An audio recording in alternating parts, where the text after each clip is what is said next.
We'll get started here in just a second.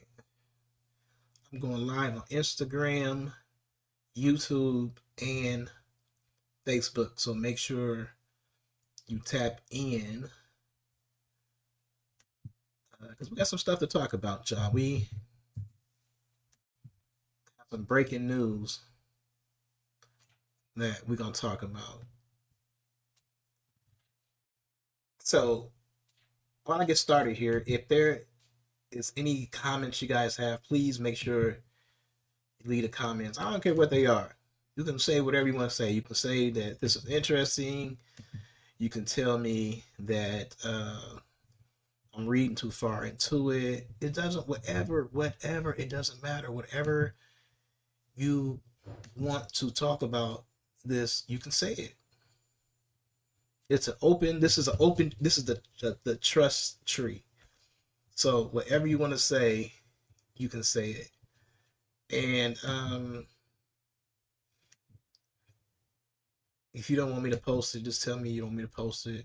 Otherwise, I'll tap it onto the comment section so we can all see it. We can all comment on it.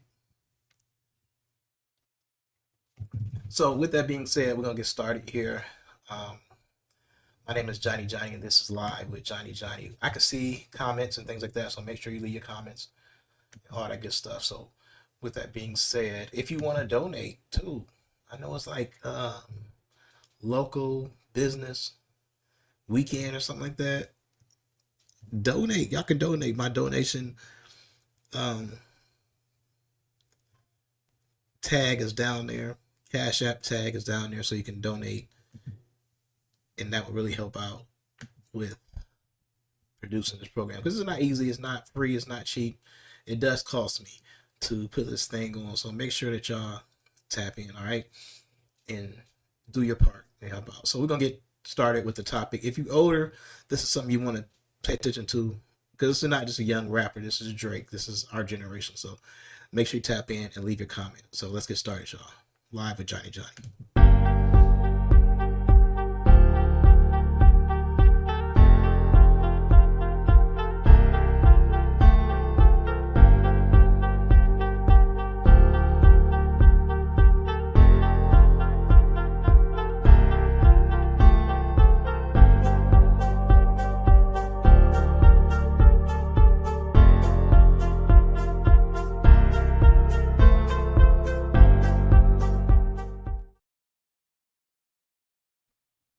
All right, y'all. We are back. What is going on with my people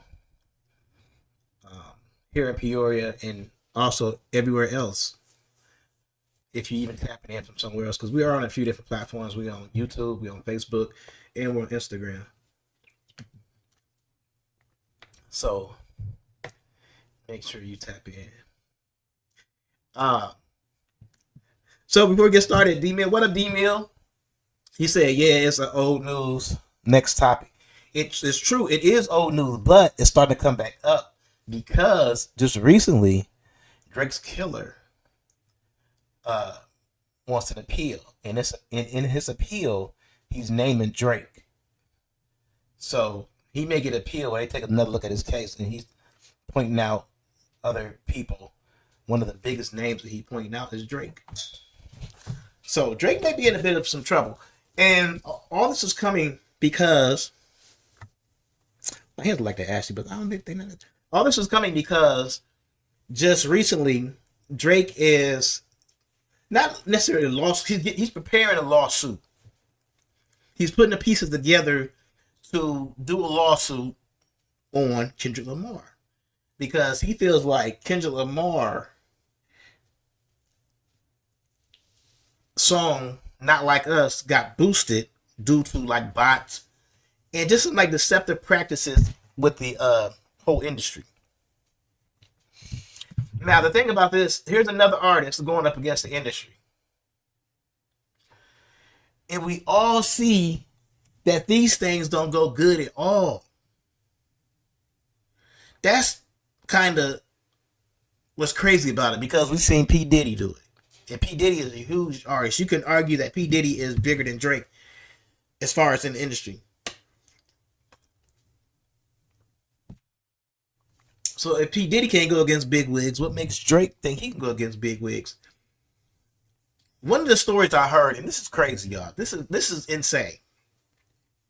Okay, supposedly, like the Drake beef and Kendrick Lamar beef was manufactured, right?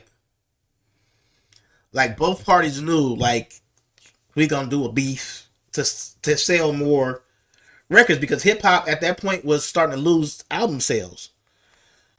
So their label got together, because they're kind of on the same label. They are on the same label. Not kind of, they are on the same label. At the end of the day, it winds down there on the same label. And their label came together and said, let's have a beef. And that way we could sell records, because supposedly the Tupac and Biggie was a generated beef as well. And it got out of hand. They couldn't control it, because two whole coasts was fighting. And they couldn't stop it. It got out of control. But it was a manufactured beef to sell, like Pac even told Biggie. It was said. We all knew, man, I ain't really mad at you, but it's selling records. It's selling. It's making us lots of money. Let's just keep it going. So some of these things may be manufactured, but it looks like to us like it's real beef. Because, you know, they try to put like, you had a few beefs come up, like Chris Brown and that rapper. You know what I'm saying? They just tried to, like, and it was like, ooh, but it died down. Ooh, it died out. But when Drake and Kendrick Lamar got the beefing, and then who was the other guy? Who's the other guy? He was in the beef too, but he backed out. If y'all know his name, tell me what's his name. He was in the beef too, but he backed out, and people was like, "Oh, you soft." But he was like, in his heart, he was like, "I ain't with it." J. Cole was like, "I'm not with it." He was like, "I'm not with all this fake shit." J. Cole was like, "I'm not with it." But Drake and Kendrick Lamar took part in it. They're like, "Okay, yeah, we'll do it. We'll get hip hop back on track. You know, we'll do it." Ooh. But Drake didn't see the outcome coming out like it did. You feel what I'm saying? Drake felt like, you know, at the end of the day, he was going to win anyway. Because who was Kendrick Lamar? You know what I'm saying? So Drake kind of figured like he would win. But Drake had no idea like this would ruin his career. Like, I don't think he would have done, there's no way he would have done this if he thought it would ruin his career. But he jumped into it, and it did. They saying like Drake is, because we don't look at Drake the same no more. You know what I'm saying? That's like one of the, right now, that's one of the most known lines in hip hop. A minor. So Kendrick Lamar gets the Super Bowl. What do you think he's gonna be saying at the Super Bowl? It's gonna be 1 million, like 50 million people at the same time saying A minor. And you don't think that's gonna hurt Drake's career? That's the end. That's gonna be the end of that man's career. It done. If he remixes it in any type of way, because Kendrick known for remixing it, or he got live instruments playing it. Anything a little bit different, it's gonna make people like, oh, A minor. If I was him, I would hold it. I would hold it for like 5 minutes. Maybe like,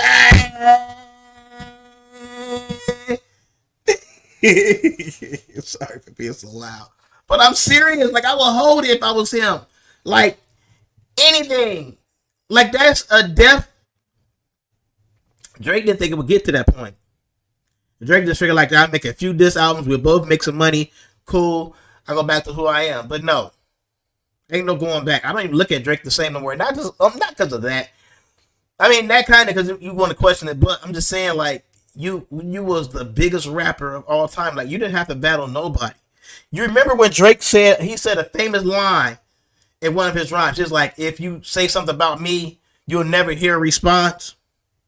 That's how Drake came into the game. If you say something about me, you won't hear a response. Here he is, a response, couple responses, couple people in the street, clips, and then who else? Meek Mills, and just started battling people because it was making them rich. Cross Kendrick Lamar and got that ass spanked. So he mad. So he's filing a lawsuit. At the end of the day, he's filing a lawsuit. And in this lawsuit, things are coming out. One of the things that are coming out is how the industry plays dirty.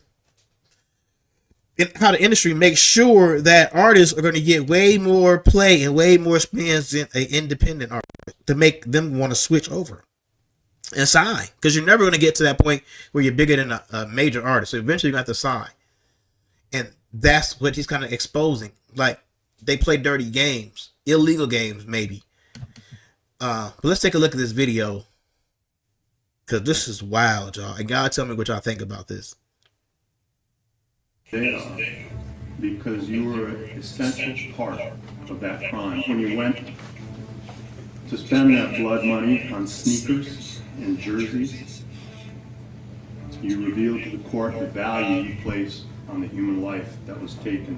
One of the men convicted in the 2018 murder of rapper Xxxtentacion is now appealing his conviction, and his legal team is focusing a lot of their attention on a major celebrity, Drake. We are going to explain the connections and the arguments as we sit down with Mauricio Padilla, the attorney for the convicted killer, Dedrick Devon Williams. Welcome to Sidebar, presented by Law and Crime.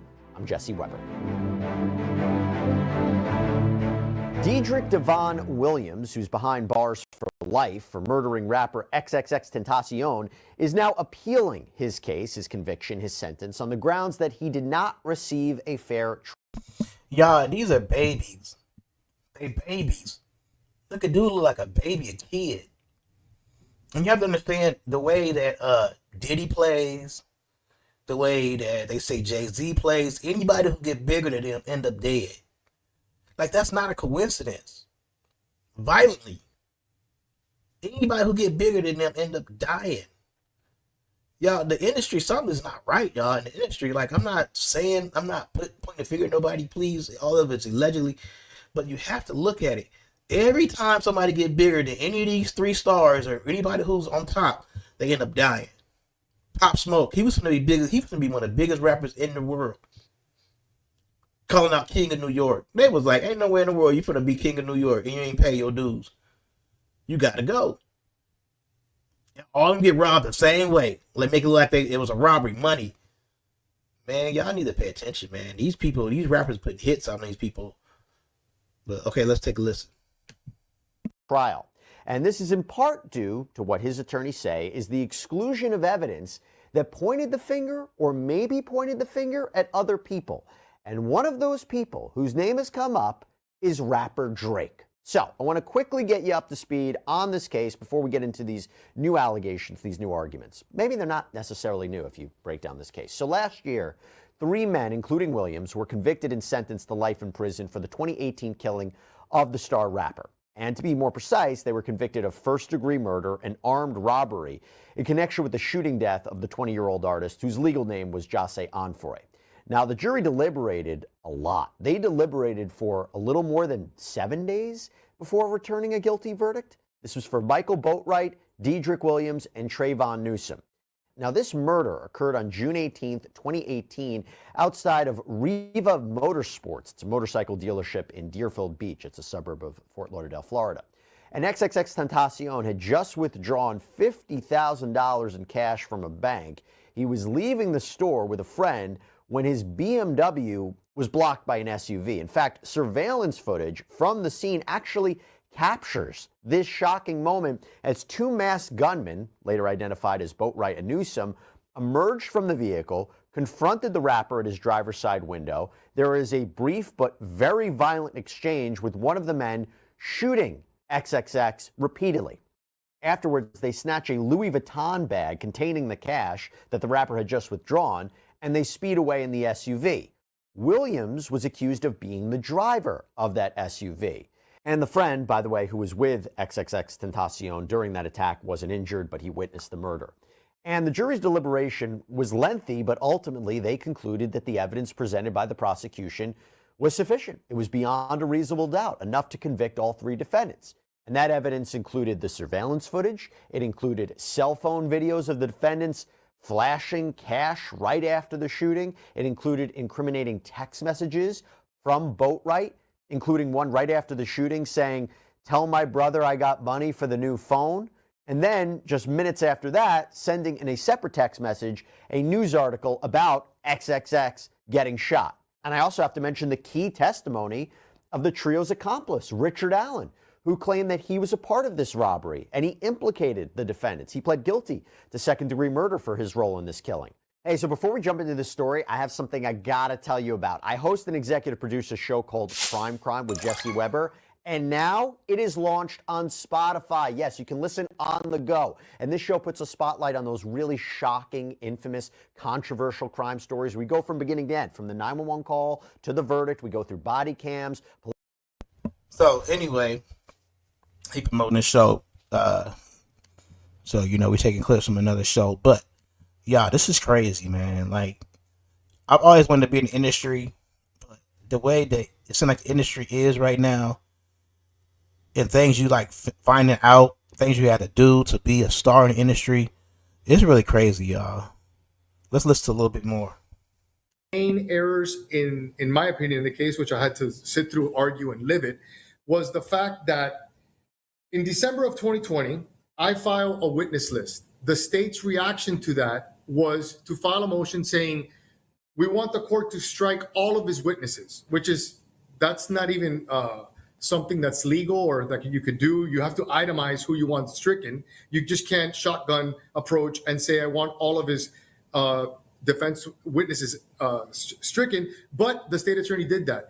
In a hearing that I had to defend, myself to that in that motion, the court didn't grant that, but the court instructed me to file a pleading, which was the nexus in my defense witnesses and what nexus they had to my theory of defense, which I argued was inappropriate because at the end of the day, you're ordering me to give the state a blueprint of what my defense is going to be. But I was ordered to do it, and I did it. When prior to Mr. Onfroy, which I'll refer to him as X for this interview because his stage name was Xxxtentacion, which was the victim in this case.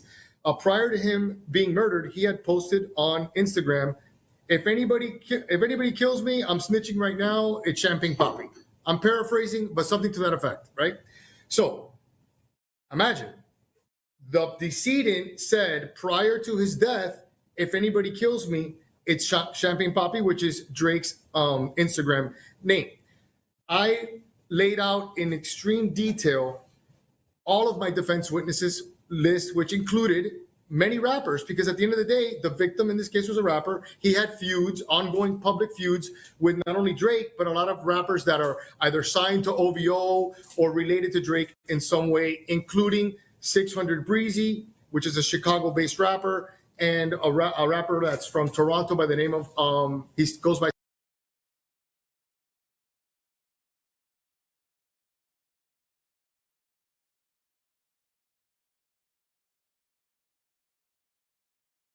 Top 5, which is Hassan Ali.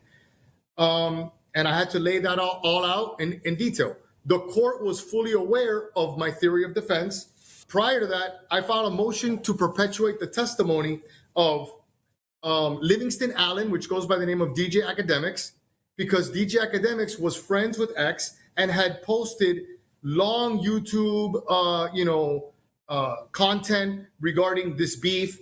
He actually posted YouTube saying that he was on the phone with X discussing the issue and the beef that he had with Drake, and specifically, X had either said or posted something about Drake's mom, and he had posted a picture of a Drake lookalike with semen on his face, and he wanted DJ Academics to post it on his own site, and he said, I'm not going to do that. And in that conversation, DJ Academics says that you better be careful because even though, and I'm paraphrasing again, even though he's not a gangster, you may be pushing him. As a reaction to that conversation, X goes and says that he takes it out off the post off of his website or off of IG, and he says that his Instagram was hacked. I laid that out in my motion to perpetuate the testimony, which a motion to perpetuate testimony is when you have a witness that is relevant to your defense and that lives beyond the jurisdictional limits of the court, and that you feel that you're not going to be able to bring them into court. So I'm basically asking the court to allow me to go to California or wherever I have to go, depose this individual, and now with his deposition, if he doesn't show up, I could use it in my defense or in my case in chief, right? So I did that, argued it to the court, and the court, in a reaction, basically said, I'm not going to grant your motion to perpetuate testimony, just take his depo. Let's just take it. So, okay, fine. I set a notice of hearing, went and served Drake in his castle in Beverly Hills. There's something that you mentioned, and I want to talk about this. So first of all, there was this deposition that was taken of Xxxtentacion'S mother, Cleopatra Bernard. She testified that Onfroy had this ongoing feud with Mr. Graham, Aubrey Graham, Drake. She said this feud with Graham included throwing shots at Onfroy and lyrics from one of Graham's songs. You mentioned that controversial statement that he made, if anyone tries to kill me, it was champagne poppy. The question I want to start with as we get into the Drake conversation, were you arguing, or his appellate attorneys arguing that Drake was a part of this killing, that he was the one who did this, or are you arguing that it should have just been allowed, you should have been allowed to present evidence to suggest there were other potential leads that law enforcement really didn't look at into this case? So again, what are exactly we suggesting? Are you suggesting that Drake had a part in it, or that just it wasn't looked into and it shows a sloppy investigation and not a fair trial? Well, in the brief and in what I was arguing in court is the latter. We are a defendant has every right to defend himself and to show reasonable doubt wherever it may be, and to fully investigate and articulate to a jury an alternate shooter defense or an alternate, a defense for someone else.